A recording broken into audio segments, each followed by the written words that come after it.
Hello, Taurus. Happy birthday to those of you born May 2nd through the 8th. We're going to see what message is coming up here for Taurus, Sun, Moon, and Rising in the week ahead. You might stumble upon this video a year from now, and that's fine. You're going to find it whenever you were meant to hear the messages that are in it. Keep in mind, this is a general reading for the collective.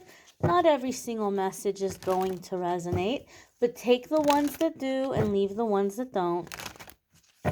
Let's see what's coming up here for Taurus Sun, Taurus Moon, and Taurus Rising. I feel like we need one more good shuffle here. All right, that feels about right. That feels good to me. We're going to move you all just a little bit closer. Okay, my dears and my darlings, Taurus gang. First card coming up for you guys is the Death card. Okay. Now, this is a major arcana card. So even though I'm setting the intention here for like a week ahead, major arcana cards come up when we're coming into a significant new chapter in our life. It's a defining moment. So this is energy that's going to be around for a while. Keep in mind, we're coming out of a pretty powerful new moon that occurred April 30th with an eclipse. So this is a time of great change. And the Death card is about one thing ending and something new beginning, okay? It's associated with the astrological sign of Scorpio. I know a lot of you Taurus have Scorpio placements, and a lot of you are Scorpios with Taurus placements watching this. So those of you who have Scorpio placement, you can expect to have big changes and big shifts happening for you in those areas of your life. I heard you are shedding your skin, okay? So Taurus, whatever is happening here within your internal changes, like any kind of ego death you might be going through. And ego death sounds terrifying, but it's actually very liberating. It's a time that you're shaking off the conditioning and the programming and what you think you're supposed to be or what you quote unquote should be. And you release all that and you get to the authentic self, right? The authentic identity that you were born into this world with before all the stuff came in and like influenced you and shaped you and molded you. You're like going back to like original factory settings, so to speak. And so, as you're going through these shifts and these changes within yourself, I feel like a lot of you are going to have a lot of physical changes as well over the next, I'm going to say, 2 to 4 months. Some of you may be up to 6 to 8 months, where you're going to start looking very different. And people might even be asking you, like, what did you do? Did you change something about yourself? I feel like some of you are even gonna have people who think that you got a facelift, or they're gonna think like you're lying. Like they're gonna think that you got cosmetic surgery and you're lying about it. They might even like half jokingly say that to you. But I do feel like as you're going through these internal changes and shifts, your physical appearance is changing, and you may be getting a lot of compliments, and you might have people who think that you have some beauty secret or something that you're keeping from them. But I just feel like there's this shift physically for you as well. Now the Death card is very much things that no longer serve us, or things that have served their purpose coming to an end and coming to a close. So, whatever is ending at this time, it's not going to be a shock to you. You're not going to be surprised about it. It's not like the tower where it's coming out of left field. Like you've been feeling that it's time for this change or this shift, or you've already known this part of your life is coming to closure, and time to move in a new direction. Okay, I'm also hearing the quote by Rumi, be like a tree and let the dead leaves drop. So for some of you, this could also be like people that you're associating with, people that you're spending time with. And so it's just kind of like you're just letting all the old fall away here with this card. Let me see any other messages I'm getting from the Death card for Taurus. Um, I do feel that for some of you, there's going to be a very deep conversation with a family member. Okay. Uh, it feels to me male, so this could be a father or a brother, especially an older one. It can be a female too, but the energy feels very masculine to me. And I feel like this person has a lot of fear and a lot, like they're very uncomfortable with the ways that you're changing because they feel like you're drawing attention to yourself. And it's going against their beliefs, it's going against what they want for you. Some of you may even be calling attention to yourself online, on the internet. Maybe some of you are having an opportunity to put yourself out there creatively, like if you're somebody that does art or performance in some way, or music, or something. Like you're I feel like some of you, like you're being seen, like your work is being seen, or just maybe you're being more present on social media and like not hiding so much about yourself. And I feel like this person is very uncomfortable with it. And I feel like there's going to be a conversation where there will be closure, um but there may also be a permanent rift in this relationship. Like they might basically tell you, not that they're disowning you, but just kind of like, well, it's not going to be the same between us anymore. Like if this is the path you're choosing, if this is what you're doing, then like we're not going to be close. We're not going to be we're not going to have the same relationship we used to. And for some of you, I'm not going to lie, for some of you this comes as a relief because you might feel like this person has been very overbearing, and you might have been trying to get this through their head for years, but it's like they're finally realizing that, hey, like we're on different paths here. The next card that's coming up here for Taurus is the Fool. Holy cannoli, my darlings. Now we have major arcana cards coming in back to back. When that happens, this is telling me that there's going to be really big changes and really big shifts in a very short period of time. This is like complete and total things that no longer serve you, old past life contracts, uh crown chakra clearing and shifting. When we have major arcana cards coming in back to back, there's going to be a lot of changes in a short period of time. So the Fool card is taking a leap of faith. Okay, the Fool card is taking a leap of faith and going in the direction in which we feel called. And so a lot of the times when we're in this energy, we may be making decisions or doing things that don't make sense to a lot of the people around us, right? Like they don't understand why we would do that, but we feel very moved, we feel very called. The only real, I don't know if I want to say warning, but the word of caution with the Fool card is, yes, you're being called to take this risk. Yes, you're being called to take this leap of faith.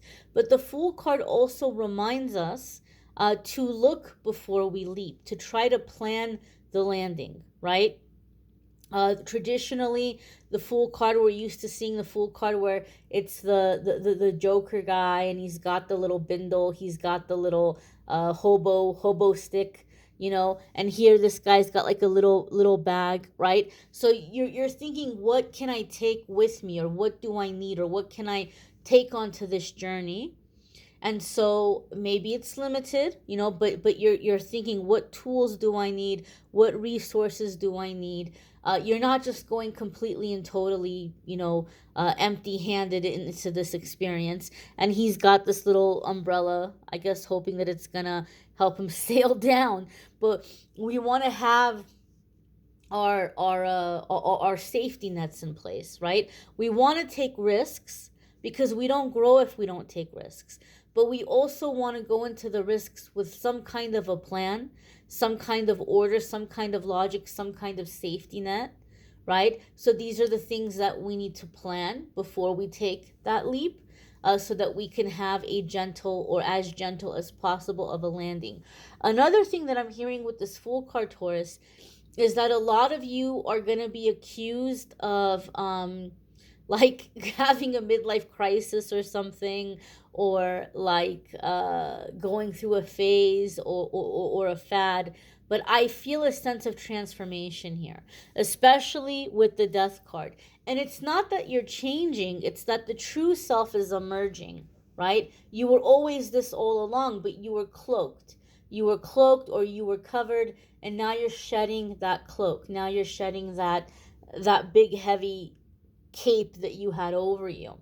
Okay? The next card that's coming up here for Taurus. Holy cannoli. Ah, if your next card is a major arcana card, oh my gosh, this is going to be a massive shift. And not just that, we have the High Priestess. So High Priestess is going to be both Taurus and Pisces energies, right? So if you have Taurus and Pisces placements, this can be really big for you.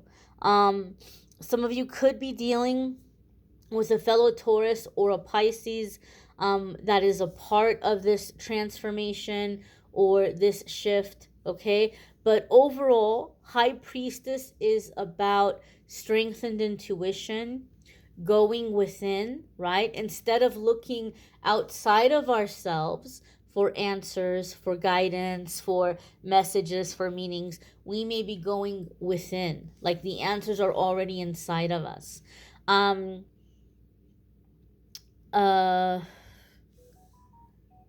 it's making me think of, for a while I was learning the teachings of Ernest Holmes, okay, which is referred to as the science of mind or new thought, not to be confused with Scientology. And I'm not putting down Scientologists, but a lot of the new thought people say that his teachings got taken by L. Ron Hubbard, and that L. Ron Hubbard went off and like really kind of did his own thing with it, and he got credit for the beliefs that he mixed into the writings, but that it was something that Ernest Holmes intended differently. And that is, I will let people say what they say about that. I'm not putting down anybody's way of belief, but the reason why that's coming to my mind is when I was reading the things that Ernest Holmes wrote, it was like, I know this, but I forgot, but now I remember. And it was a really weird thing for me. It was just kind of like, it was just a part of my waking up that it was like, but I've known this, but I forgot, but like this is reminding me. But it wasn't something I had been taught before, right? I didn't grow up with that. My parents didn't teach me that. I wasn't around that, And so with the High Priestess, it's like you have this inner knowing. There's things that you know, but we get disconnected from it, right? We get disconnected from it in our childhood. We're thought to think more black and white, or we're thought to focus on different things, and we lose this inner knowing. We lose this sense of self. And so when the High Priestess comes up, it's like you begin to remember that sage knowledge. You begin to remember that spirit self inside of yourself, and you have this connection to God, to higher power, to universe, and you're very much in alignment. Your intuition is very strong, and you know the answers to a lot of things, or you feel a lot more confident in the decisions that you're making and the steps that you're taking. The High Priestess too, for me, is like a very high level of healing. Okay, like you might really be going through a really powerful healing within yourself at this time, and you're really connected. You're really in this higher connection at this time. And so in this alignment, you have a lot of powerful energy flowing through you, and this is going to make you absolutely irresistible. Okay, very, very charismatic, very magnetic even. So Taurus, okay, especially if you're a Taurus with Scorpio placements, or you're a Scorpio with Taurus placements, or Pisces placements, you're going to be having a lot of people gravitating towards you. And you're going to have a lot of people wanting to be near you, okay? But this is the thing that I've always said about the High Priestess card. The High Priestess energy helps us to realize and to learn that not everybody who wants us gets to have us, right? A lot of the people that are rushing at you, especially people who are being super persistent, they're like a moth rushing towards a candle in a dark room. They don't understand what you are. They don't understand that it can end disastrously. They're just mesmerized by you and they want to be near your light.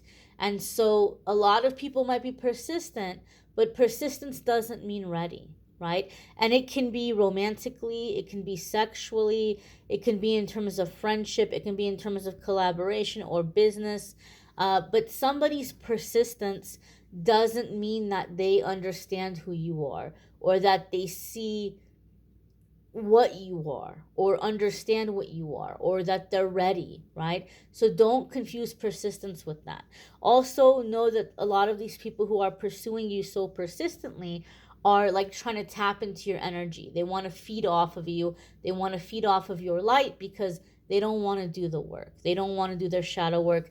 They just want to connect to you and like feed off your battery, so to speak. So cord cutting, very important at this time, grounding, shielding, and understanding and knowing that each person who comes to you, you don't have to take them on as like a personal project, or you don't have to heal them by entering into a relationship with them or, taking them into your bed. You don't have to do those things. You can send healing through prayer, through meditation, through intention setting, um, uh, sharing a message, but you don't have to like get in the trenches with each person that's coming across your path that needs healing. Okay, so you're going to understand boundaries better and you're going to start understanding attraction better.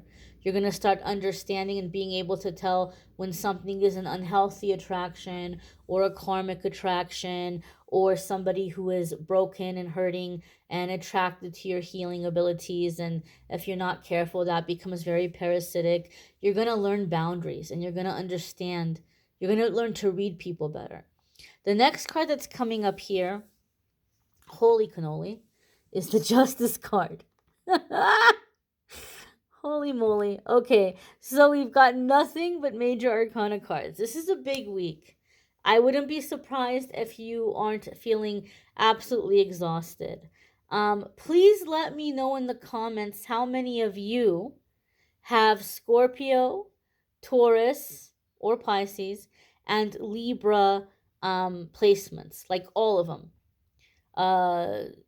Scorpio, Taurus, Libra, and maybe some of you have Pisces, but let me know in the comments who of you have those placements.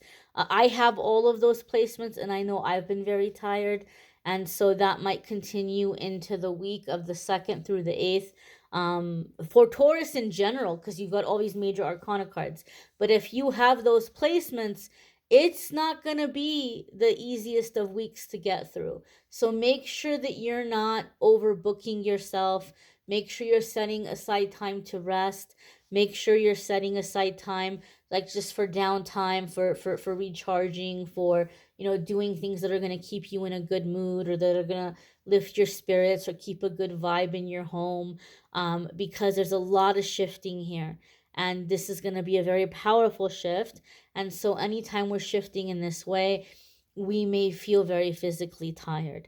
And the immune system can get run down and just all kinds of things. So be gentle with yourself this week. Now, as I said, Justice has the Libra association, so there could be big changes or big shifts happening for you in those areas of your life. With the Justice card, also it's about decisions and balancing the head and the heart. Okay, balancing the head and the heart.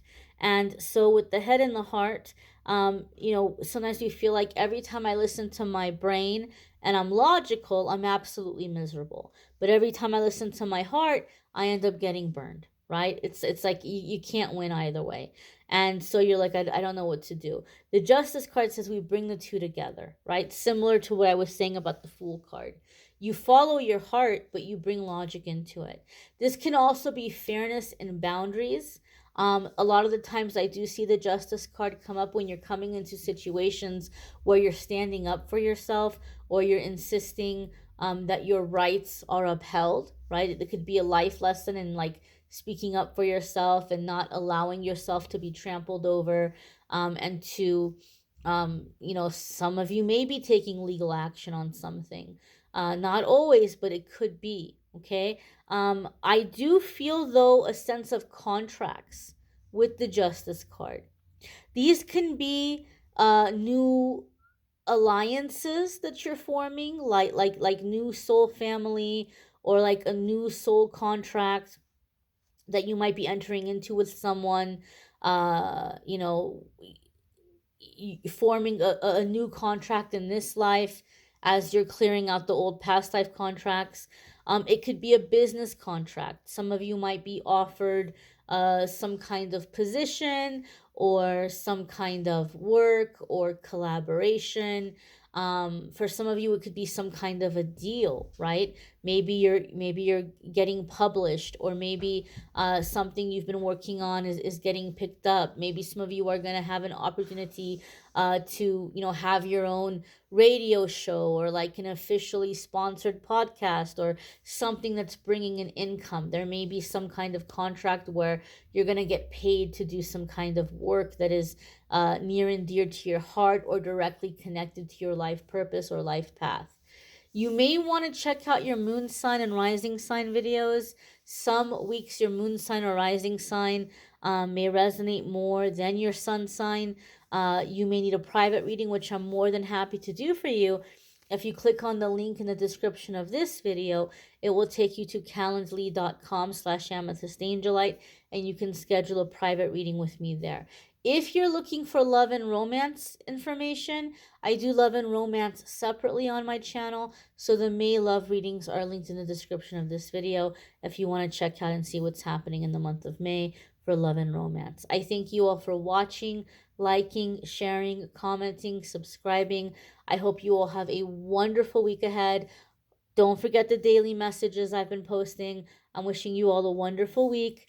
Take care. Be well. See you all in the dailies.